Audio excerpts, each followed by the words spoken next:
You assume every unmarried woman in the ancient world was pitied, mocked, or hidden away.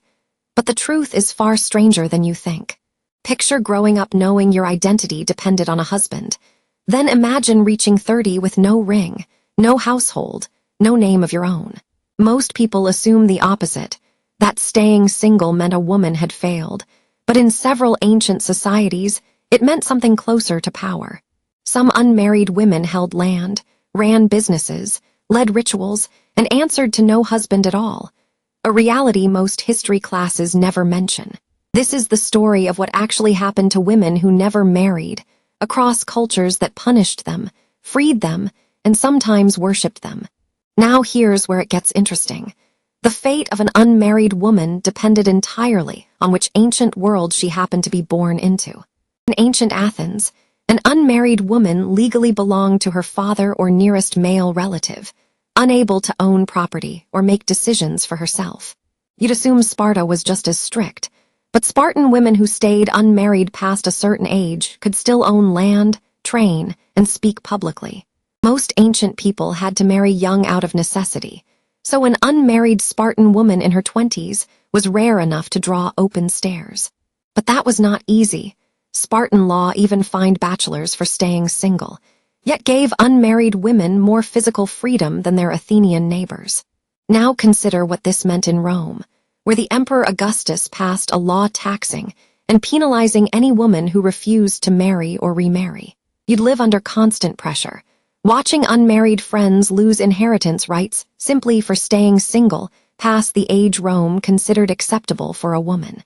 One group of Roman women escaped this entirely, chosen young to stay unmarried and given more legal power than most men in the city. These were the Vestal Virgins, unmarried priestesses who owned property, could pardon condemned prisoners, and lived with more independence than a Roman wife. Here's the detail nobody expects. In ancient Egypt, an unmarried woman could own land, run a household, and sign contracts entirely on her own. You'd expect shame to follow her, but Egyptian records show unmarried women running farms and trading goods without needing a husband's permission at all. Most ancient people answered to a male guardian, but Egyptian law treated women as legal equals, married or not, before anyone else did.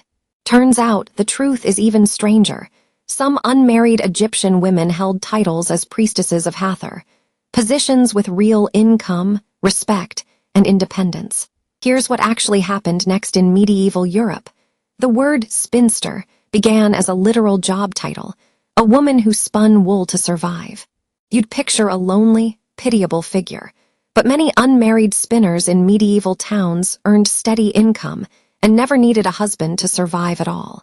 These women eventually formed communities called Beguines, living, working, and praying together without a husband, a dowry, or a convent vow of their own. And this is where it gets uncomfortable.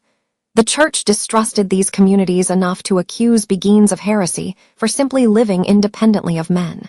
Here's the part historians still argue about. In southern China, some women took formal vows never to marry, combing their hair up for good.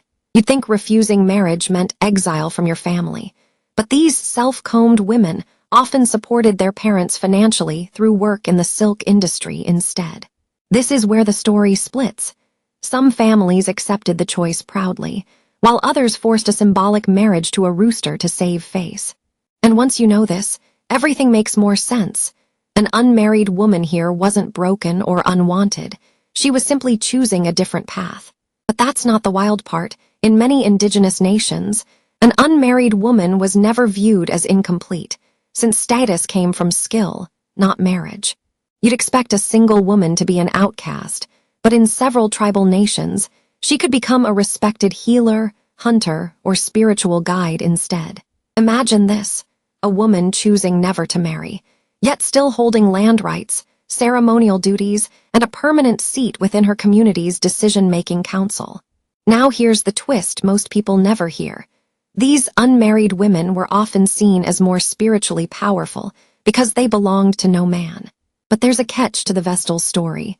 If a condemned criminal crossed a Vestal Virgin's path by pure accident, he walked away free. You'd assume no unmarried woman held power over life and death. Yet a single glance from a Vestal could overrule a Roman court's execution order. Think about carrying that kind of power for 30 years. A Vestal who broke her vow of chastity was buried alive, still breathing, underground. Somewhere along the way, someone realized her unmarried status could mean death, yet it also made her one of the most feared women in Rome. By now you can see the pattern. An unmarried woman's fate was never about her worth, only what each society needed her to be. Some cultures feared her freedom enough to tax it or bury it alive, while others simply handed her land, a title, and real authority. You started this video assuming an unmarried woman had no story worth telling. Now, you know entire civilizations built power structures around her instead. So the next time you picture a woman who never married, don't picture pity or shame. Picture land deeds, priestess titles, a chosen life.